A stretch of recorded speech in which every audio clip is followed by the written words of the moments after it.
नमस्कार, राम राम साथियों। स्वागत है आपका आपके अपने स्टडी प्लेटफॉर्म पढ़ाई.com पर। आज है 25 मई और 25 मई 2026 के जितने भी मोस्ट इम्पोर्टेंट भारत और राजस्थान करंट अफेयर से संबंधित प्रश्न रहने वाले हैं, वो मैं आपको विभिन्न न्यूज़ एनालिसिस और जो राजस्थान के लिए सूजस अपडेट जारी होती है उसके सहित आपको मैं करवाने जा रहा हूँ। तो आप ये क्लास पूरी देखें और चैनल को सब्सक्राइब कर लें ताकि आपको डेली करंट न्यूज़ अपडेट है जो मिलता रहे और करंट है जो आपका स्टीक और पूर्णतः तैयार हो सके। तो चलिए शुरू करते हैं आज की क्लास। पहला प्रश्न रहेगा भारतीय करंट अफेयर से संबंधित। तो रक्षा एवं अंतरिक्ष से संबंधित बात करें तो 21 मई 2026 को भारत ने अग्नि फर्स्ट मिसाइल का सफल परीक्षण ओडिशा के चांदीपुर स्थित एकीकृत परीक्षण रेंज से किया। यह परीक्षण सामरिक बल कमान के तहत आयोजित किया गया। रक्षा मंत्रालय के अनुसार मिशन के सभी उद्देश्यों सफलतापूर्वक जो प्राप्त हुए। जिस उद्देश्य के लिए इस परीक्षण का आयोजन किया गया था वो संपूर्ण उद्देश्य है जो इससे प्राप्त हुए हैं।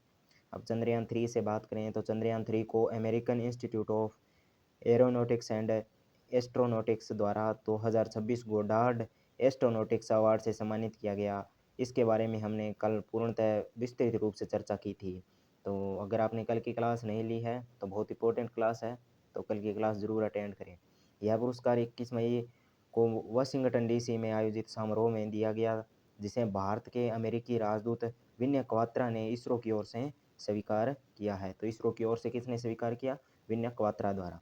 अगले प्रश्न पर बात करें तो भारतीय सेना की मेजर अभिलाषा बराक को वर्ष 2025 में संयुक्त राष्ट्र सैन्य लिंग अधिवक्ता पुरस्कार से सम्मानित किया गया। वे वर्तमान में लेबनान में UNIFIL में महिला सहभागिता दल की कमांडर के रूप में तैनात है। वे भारतीय सेना की पहली महिला लड़ाकू हेलीकॉप्टर पायलट भी है। तो लड़ाकू हेलीकॉप्टर पायलट कौन है पहली? तो मेजर अभिलाषा बराक। अगले प्रश्न पर बात करें तो खेल और एथलेटिक्स से संबंधित तो बिरसा मुंडा स्टेडियम में बहुत ही अच्छा और बहुत ही खुशीपूर्ण प्रश्न की बात करें तो सबसे अच्छा प्रश्न मुझे यही लगा। तो बिरसा मुंडा स्टेडियम में भारतीय एथलेटिक्स के लिए ऐतिहासिक पल। पंजाब के 25 वर्षीय स्प्रिंटर गुरविंदर सिंह ने 100 मीटर रेस सिर्फ 10.9 सेकंड में पूरी कर नया नेशनल रिकॉर्ड बनाया। तो पहली बार किसी भारतीय ने 10.10 सेकंड से कम समय में दौड़ पूरी की है।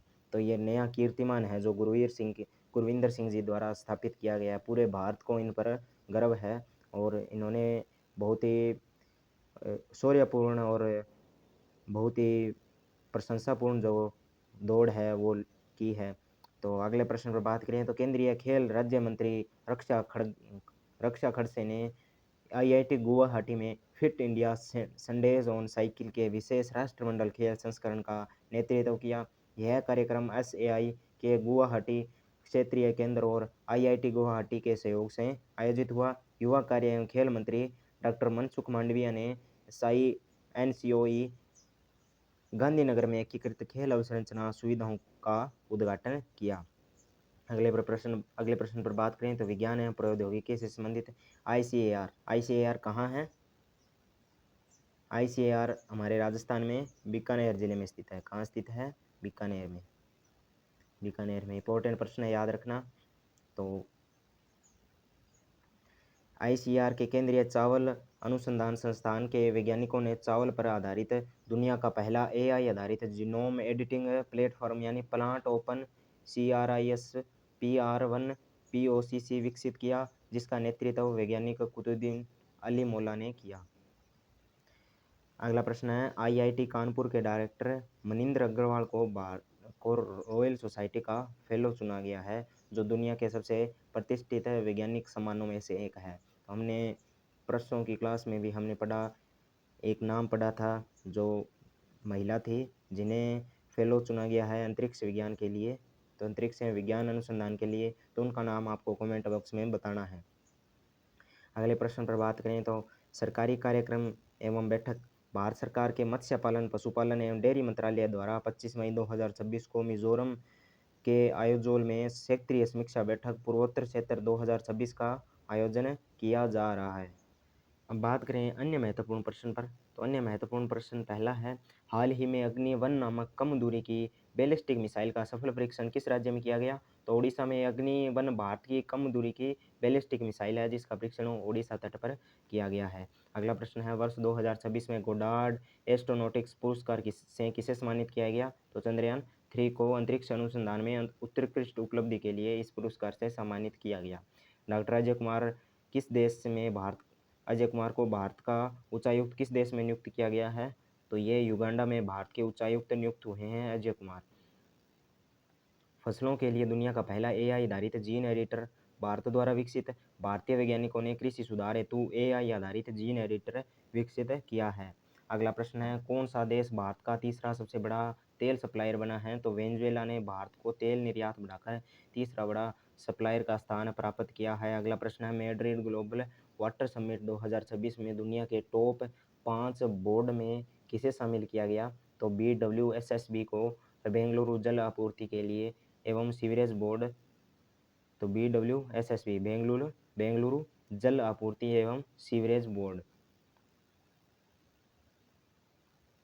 अगला प्रश्न है, सरस्वती वन्यजीव अभयारण्य किस राज्य का पहला नक्षत्र वाटिका विकसित किया गया? तो नक्षत्र वाटिका हरियाणा के जो सरस्वती वन्यजीव अभयारण्य है उसमें पहला नक्षत्र वाटिका है उसका विकास किया गया है।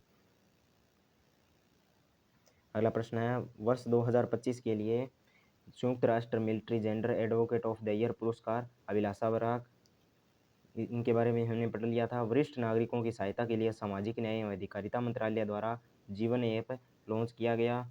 अगला प्रश्न है, पूर्व ऑलराउंडर विजय शंकर किस राज्य से संबंधित है जिन्होंने घरेलू क्रिकेट और आईपीएल से संन्यास की घोषणा की है? तो तमिलनाडु। विजय शंकर तमिलनाडु के क्रिकेटर हैं, उन्होंने घरेलू क्रिकेट और आईपीएल से संन्यास की घोषणा की है। निब्बे लिमिटेड ने राजस्थान और किस राज्य में वायु अस्त्र 1 लोटरिंग म्यूनिशन का सफल परीक्षण किया है? तो उत्तराखंड में।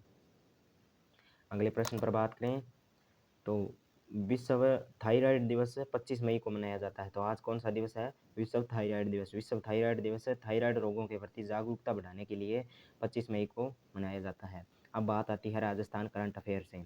तो नाट्यशास्त्र पंचम वेद पर एक एकाग्र ग्रंथ है, इसका विमोचन किया है राजस्थान के राज्यपाल हरिभाऊ बागड़े द्वारा। संपादक कला संस्कृति के मर्मज्ञ डॉक्टर राजेश कुमार व्यास इसके संपादक है। प्रकाशक उत्तर क्षेत्र सांस्कृतिक केंद्र पटियाला इसका प्रकाशक है।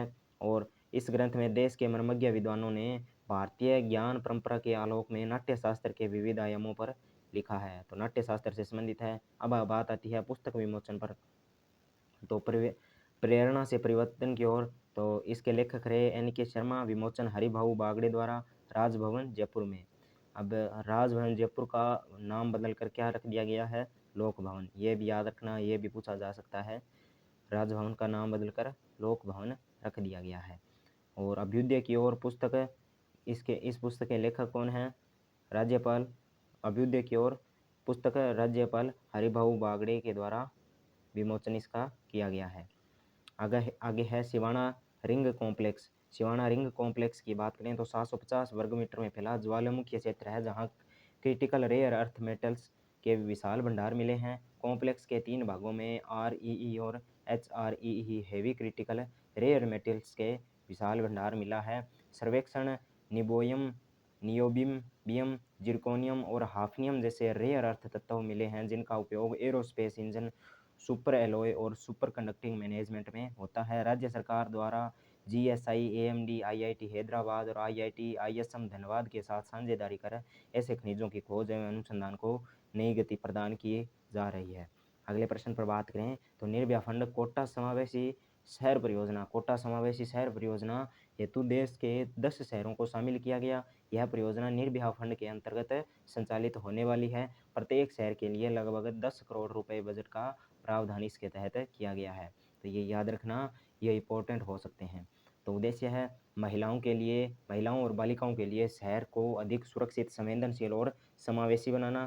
प्रमुख सुविधाएं रहेगी AI cameras, pink e-rickshaw, high mast light, महिला पुलिस गश्त, पिंक एम्बुलेंस, कॉल बॉक्स, सुरक्षित प्रतीक्षालय और पिंक टॉयलेट इसके अंदर सुविधाएं रहने वाली है। आगे है राजस्थान निर्यात प्रोत्साहन नीति, इसके बारे में भी हम पहले पढ़ चुके हैं। कल की जो क्लास है उसमें चर्चा की हो, परसों की क्लास के बारे में, इसके बारे में संपूर्ण विस्तृत चर्चा हमारे द्वारा की गई है। तो उद्देश्य है सतत एवं समावेशी निर्यात वृद्धि को बढ़ावा देना। तो ये योजना जो एमएसएमई है, राजस्थान निर्यात प्रोत्साहन नीतियाँ हैं, ये लगातार जो एग्ज़ाम्स हो रहे हैं उसमें पूछी जा रही है, इस कारण इन पर ज़्यादा फोकस जो किया जा रहा है। तो आप ये नीतियाँ ज़रूर याद रखें। तो फोकस एमएसएमई, हस्तशिल्प एवं निर्यात उत्पादों में विविधीकरण, दस्तावेजीकरण सहायता की बात करें तो 50% प्रतिपूर्ति अधिकतम 5 लाख रुपए और विपणन सहायता में 75% प्रतिपूर्ति अधिकतम 3 लाख है 2 वर्षों में एक बार। उत्पादन परीक्षण की बात करें तो 75% प्रतिपूर्ति अधिकतम 20,000 प्रति शिप पेमेंट है वह 3 लाख रुपए वार्षिक। इसके तहत प्रौद्योगिकी उन्नयन में 75% प्रतिपूर्ति दी जाती है और अधिकतम 50 लाख रुपए और अब 1 करोड़ रुपए इसमें दिए जाते हैं। ई कॉमर्स में सहायता 75% प्रतिपूर्ति और अधिकतम 2 लाख रुपए की जो ई कॉमर्स सहायता दी जा रही है। निर्यात ऋण बीमा यानी ईसीजीसी प्रीमियम पर 50% प्रतिपूर्ति अधिकतम 2 लाख रुपए की प्रतिपूर्ति जो दी जा रही है। प्रथम बार निर्यात करने वाली इकाइयों को रिप्स 2024 के तहत माल भाड़ा लागत पर 25% सब्सिडी अधिकतम 25 लाख रुपए सब्सिडी सरकार द्वारा प्रदान की जा रही है। अब खेल उपलब्धि की बात करें तो पुणे में आयोजित चौथी कुड्डो नेशनल टूर्नामेंट में जोधपुर के खिलाड़ी अथ्या माथुर ने अंडर 10 आयु वर्ग में 24 किलोग्राम भार वर्ग में जो स्वर्ण पदक अपने नाम किया है। अब राजस्थान विधानसभा दलवार स्थिति, तो ये विधानसभा से संबंधित भी प्रश्न आ सकते हैं। तो बीजेपी की कुल विधानसभा में, राजस्थान विधानसभा में 118 सीटें हैं, कांग्रेस की 67 सीटें यानी 67 और भारतीय आदिवासी पार्टी की 4 सीटें और बहुजन समाज पार्टी की 2 सीटें, राष्ट्रीय लोकदल यानी आरएलडी की 1 सीट है और निर्दलीय की 8 सीटें हैं। निर्दलीय की 8 सीटें हैं। राजस्थान सेमीकंडक्टर नीति की बात करें तो राजस्थान सेमीकंडक्टर पॉलिसी के तहत सेमीकंडक्टर कॉरिडोर के रूप में जोधपुर, पाली, मारवाड़ और कंकाणी औद्योगिक क्षेत्रों को प्राथमिकता सेमीकंडक्टर कॉरिडोर के रूप में विकसित किया जा रहा है। अन्य महत्वपूर्ण अपडेट्स की बात करें तो हाड़ी रानी का पेनोरमा सलूम्बर में मनाया जा रहा है। Cyber fraud reporting and management system के संदर्भ में जीआरएम का पूर्ण रूप ग्रीवेंस रिडर्सल मैकेनिज्म है। तो ये जीआरएम संबंधित है जो साइबर फ्रॉड हो रहे हैं, अगर उनकी जानकारी आप 1 घंटे में दे देते हैं तो साइबर पुलिस को, तो आपकी जो जितनी राशि का आपके साथ फ्रॉड हुआ है उसकी लगभग 80% राशि है जो आपको वापस थोड़ी देर में रिफंड हो सकती है और फ्रीज हो सकता है। जो साइबर फ्रॉड आपके साथ हुआ है, जिस अगले का खाता है जो, तो 80% फ्रीज कर बाकी भी राशि साइबर पुलिस द्वारा जो प्रयास किया जाता है। नीति आयोग की नवीनतम रिपोर्ट में राजस्थान के शाला स्वास्थ्य परीक्षण अभियान में एआई आधारित मूल्यांकन प्रणाली को गुड स्टेट प्रैक्टिसेस के रूप में उल्लेखित किया गया। पंचगौरव योजना में एक जिला एक उपज के तहत टोंक जिले की उपज सरसों और मुख्यमंत्री द्वारा 25 मई से टोंक में बिसलपुर बांध से वंदे गंगा जल संरक्षण अभियान के का शुभारंभ किया जा रहा है। जोधपुर दिल्ली कैंट वंदे भारत एक्सप्रेस में कोच संख्या 8 से बढ़ाकर 20 की गई। साबरमती जोधपुर एक्सप्रेस का विस्तार जैसलमेर स्टेशन तक किया गया। तो ये थे आज के भारत राजस्थान के करंट अफेयर। अब सूजस ई प्रश्नोत्तरी जो जारी होती है वो हम पढ़ते हैं। लोक देवता वीर तेजाजी का भव्य पेनोरमा खरनाल में बनने जा रहा है और शाला स्वास्थ्य परीक्षण अभियान के तहत राजस्थान में तकनीक आधारित मॉडल के जरिए कुल कुल जो 75 लाख से अधिक विद्यार्थियों की स्क्रीनिंग इसके तहत की गई है। विश्व स्वास्थ्य संगठन द्वारा दिए गए world no tobacco day award 2026 के तहत राजस्थान को विश्व विश्व किस रीजन क्षेत्र में प्रथम पुरस्कार मिला है, तो दक्षिण पूर्व एशिया क्षेत्र में राजस्थान को प्रथम स्थान नो टोबैको जोन में दिया गया है। अगला प्रश्न है, राजस्थान सरकार द्वारा बैलों के माध्यम से पारंपरिक एवं प्राकृतिक यानी जैविक खेती करने वाले किसान को 30,000 रुपये प्रोत्साहन राशि प्रदान की जा रही है। जो पात्र किसान साथी है मेरे, तो जरूर आवेदन करें। तो पंचगौरव योजना के तहत एक जिला एक उपज के तहत डीग जिले का उपज रहेगी सरसों। अब एक जिला एक खेल के तहत आपको श्रीगंगानगर जिले का खेल है जो कमेंट बॉक्स में बताना है, श्रीगंगानगर जिले का खेल। और आज अब तक की जो मुझे सबसे मस्त न्यूज़ लगी है उसका एनालिसिस हम करेंगे आज अभी। तो भारत की रफ्तार ने रचा नया इतिहास। ये देखिए, ये है हमारे गुरविंदर सिंह जी। गुरविंदर सिंह जी ने क्या किया है, भारत के सबसे तेज़ धावक 10.9 सेकंड में 100 मीटर पूरा कर नया विश्व रिकॉर्ड अपने नाम किया है। दूसरे पर है तेजस्वी निधि शंकर, इकोथेलॉन में 8,000 अंकों का आंकड़ा पार करने वाले पहले भारतीय एथलीट बने हैं। और विशाल टिके 44.98 सेकंड के साथ 400 मीटर में नया कीर्तिमान अपने नाम किया है। तो नए रिकॉर्ड, तो नई स्पीड, नए रिकॉर्ड और नया भारत विकसित हो रहा है। ये थी आज की हमारी क्लास। तो ये आपने अगर क्लास को पूरा देख लिया है तो एक बार ज़रूर कमेंट करें आपको कैसा लगा हमारा कंटेंट और क्लास। तो धन्यवाद। जय हिंद, जय भारत, जय राजस्थान।